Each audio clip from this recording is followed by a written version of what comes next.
Oke, ketemu lagi barengan saya Coach Andri di channel Coach AKS. Kali ini saya akan bahas lanjutan video yang kemarin. Jadi sekarang yang saya bahas adalah faktor-faktor yang membuat pemain kurang bagus main di lapangan.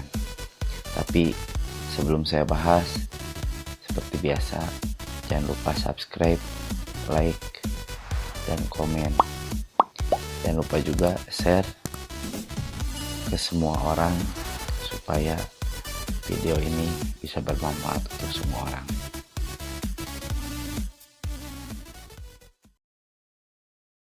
Oke, kita lanjut ke pembahasan. Kita bahas faktor yang pertama adalah usia. Jadi semakin tua pemain maka akan menurun kemampuan fisik seorang pemain. Jadi semakin usianya semakin tua, banyak pemain yang mungkin secara fisik dia tidak kuat lagi main secara full 90 menit. Tapi ada juga beberapa pemain yang masih kuat main 90 menit, bahkan kemampuannya meningkat ataupun masih bisa bermain lah ya. Nah, seperti Ibrahimovic, Cristiano Ronaldo itu masih bisa bermain di tim besar dan kemampuannya tidak terlalu menurun. Mungkin bisa juga dia ada di salah satu pertandingan dia masih bagus mainnya. Itu kuncinya mungkin adalah latihan. Nah, beda lagi dengan penjaga gawang. Banyak yang bilang bahwa penjaga gawang itu semakin tua dia semakin matang karena mungkin dari segi pengalaman bertanding dia lebih baik. Oke, kita lanjut ke poin yang kedua adalah cedera dan cedera ringan yang dipaksakan. Jadi para pemain itu bisa menurun kemampuannya apabila dia sudah mengalami cedera yang sangat fatal, karena secara psikologi pemain itu trauma dan mungkin kemampuan secara tekniknya pun akan sedikit hilang karena dia tidak lama menyentuh bola, dan mental bertandingnya pun dia akan tidak sebagus sebelum cedera, karena pada saat cedera dia banyak istirahat. Nah, cedera ringan yang dipaksakan. Jadi banyak pemain-pemain yang pada saat cedera itu dipaksakan karena mungkin pertimbangan pelatih tidak ada lagi pemain yang bisa menggantikannya atau harus dimainkan di pertandingan krusial atau pertandingan yang sangat menentukan tim tersebut. Nanti akan berefek pada kedepannya pemain tersebut asalnya cedera ringan akan menjadi cedera yang sangat parah. Oke, kita lanjut ke poin yang ketiga. Poin yang ketiga adalah tidak sesuainya si pemain dengan filosofi seorang pelatih di timnya. Jadi banyak para pemain yang harus pindah tim karena datangnya pelatih baru dengan filosofi yang baru, ataupun si pemain itu pindah ke tim yang baru dengan filosofi yang dia tidak kuasai. Jadi pemain itu ada di tim A, main bagus, pindah ke tim B, ternyata setelah pindah filosofi permainannya tidak masuk dalam karakter bermain si pemain itu. Nah, saran dari saya untuk calon pemain, para pemain bola adalah kalian jangan terpaku dalam satu posisi. Kalian pada saat sekolah sepak bola atau akademi, kalian coba beberapa posisi supaya memperkaya wawasan kalian dalam beberapa posisi, karena pemain yang bisa beberapa posisi itu akan selalu ada dalam formasi atau starting line up, dan pemain harus mempunyai visi bermain yang bagus dan wawasan bermain yang bagus. Karena dengan si pemain menguasai beberapa skema atau mempunyai wawasan yang bagus, maka siapapun pelatihnya dia akan ada di rencana tim dan dia akan ada di starting line up.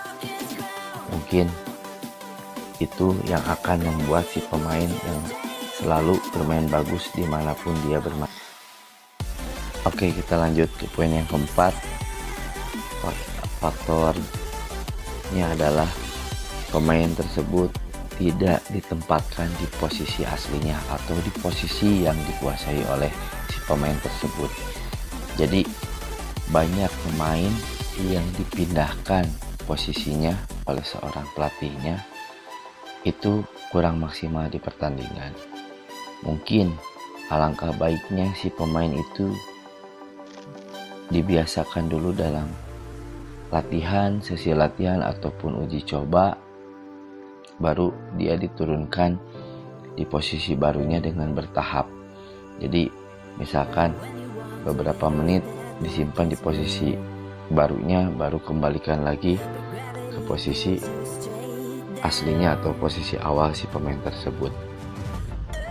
Nah, mungkin ini yang saya garis bawahi, bahwa setiap pemain pada saat masih belajar lah atau di tingkat PSSB atau akademi harus berani mencoba posisi lain, karena pada saat nanti mereka sudah main di liga atau menjadi pemain profesional, seorang pelatih itu mungkin ada yang tidak mau tahu bahwa si pemain itu harus siap bermain di posisi manapun. Jadi buat kalian yang masih ada di tingkatan SSB atau akademi, kalian benar-benar memperkaya ilmu tentang sepak bola, teknik sepak bola, supaya nanti pada saat kalian bermain di liga profesional atau ya di liga manapun, kalian udah siap pada saat harus dipindahkan oleh seorang pelatih di posisi yang bukan posisi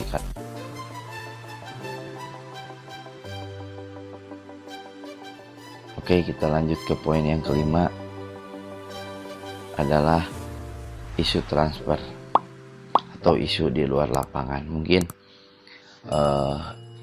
untuk isu transfer lebih tepatnya kepada pemain yang sudah bermain di level profesional atau liga profesional.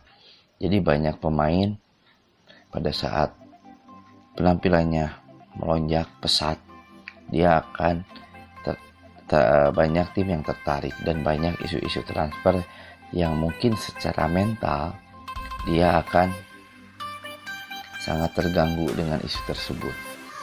Jadi bisa mengurangi kemampuannya pada saat di lapangan. Misalkan dirumorkan ke tim sini atau ke tim sini, ya.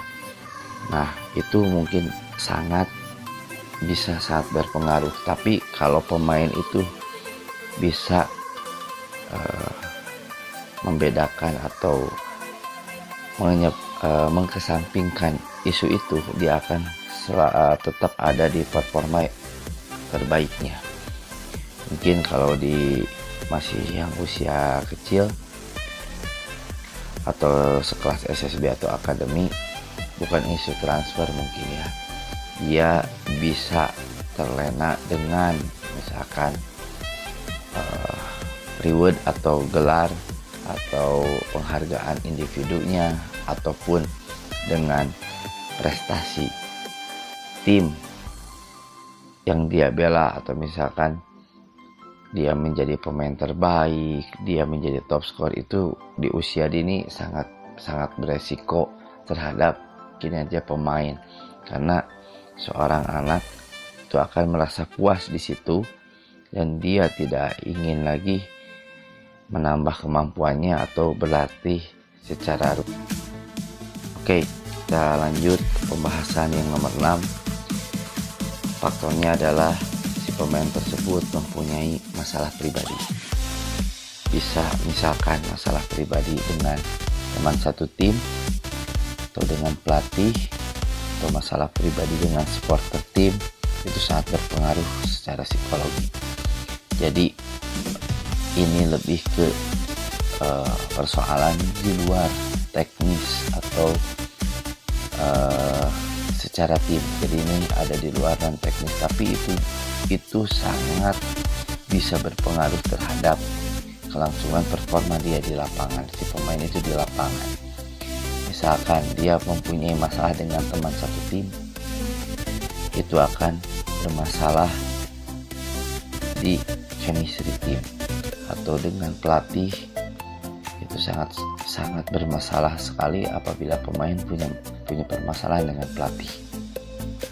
Nah, mungkin untuk pemain yang masih di level junior atau sekolah sepak bola atau akademi, masalah itu akan timbul bisa dengan teman satu SSB-nya, teman akademinya, ataupun ada masalah dengan pelatihnya.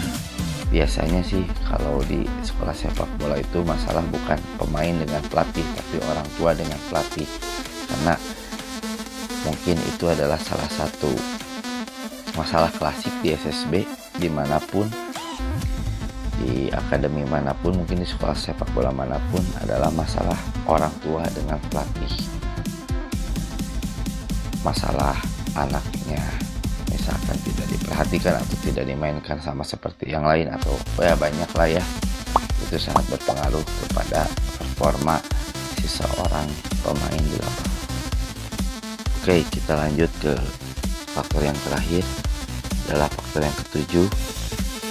Itu adalah tim yang dibela, si pemain tidak sesuai dengan tim yang ingin dibela oleh pemain tersebut.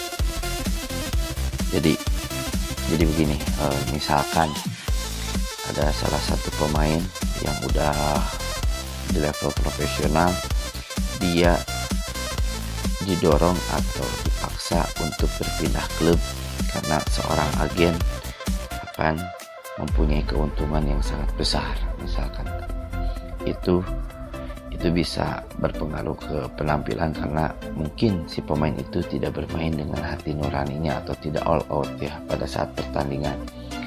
Nah, saya akan bahas di level bawah juga.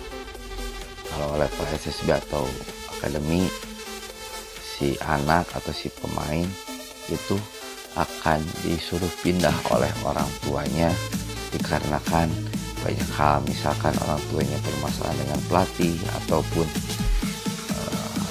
terlalu jauh jarak mengantar. Itu banyak sekali terjadi, dan itu bisa berpengaruh secara psikologi karena si anak harus beradaptasi dengan lingkungan sekolah sepak bola yang baru, teman-teman yang baru, dan mungkin kultur SSB, sekolah sepak bola yang baru. Jadi itu sangat bisa berpengaruh terhadap si anak itu atau calon pemain.